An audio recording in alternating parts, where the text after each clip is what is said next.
የታሰረበት ምክንያት እስካሁን ድረስ አልታወቀም። ይህንን መረጃ አሻራ ሚዲያና እንደዚሁም ጋዜጠኛ ጌጥዬ ያለው አጋርተውታል። በጉዳዩ ላይ ተጨማሪ መረጃን ወደ እናንተ የማደርስ ይሆናል። መልካም ቀን። ሙሴ ሰለሞን ታሰረ አሉ። ያው ፈርስት ኦፍ ኦል ብሩክ ኒውስ መቼ ነው ስለ ይሄ ነገር ዜና እንደሚሰራ ያሳስበኛል። ኮምፒቲሽን ስለሆነ ማለት ነው ለርስ በርስ።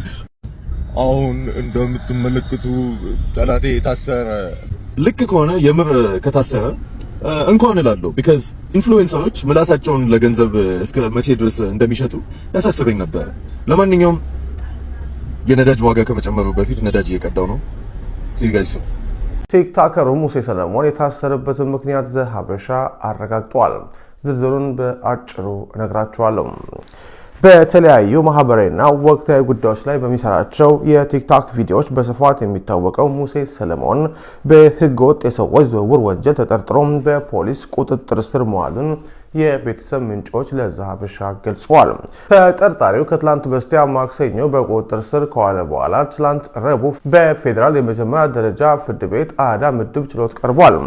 ፖሊስ ለፍርድ ቤቱ እንዳስረዳው ተጠርጣሪውን በቁጥጥር ስር የዋለው በህገወጥ የሰዎች ዝውውር ወንጀል ጠርጥሮ ሲሆን ጉዳዩን ለማጣራትና ተጨማሪ መረጃዎችን ለማሰባሰብ የ14 ቀናት የምርመራ ጊዜያት እንዲፈቀድለት ጠይቋል። ፍርድ ቤቱም የፖሊስን ጥያቄ ተቀብለው የጠየቀውን የምርመራ ጊዜ ፈቅዷል።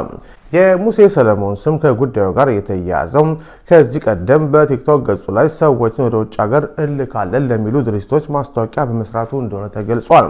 በእሱ ማስታወቂያ ታማኝነትን ያገኙ በርካታ ሰዎች ለእነዚህ ተቋማት በመቶ ሺዎች የሚቆጠር ብር ከፍሎ የነበረ ቢሆንም ድርጅቶቹ ገንዘቡን ከተቀበሉ በኋላ መስተዋራቸውና ዜጎች ለከፍተኛ ኪሳራ መዳረጋቸው ሲነገር ቆይቷል።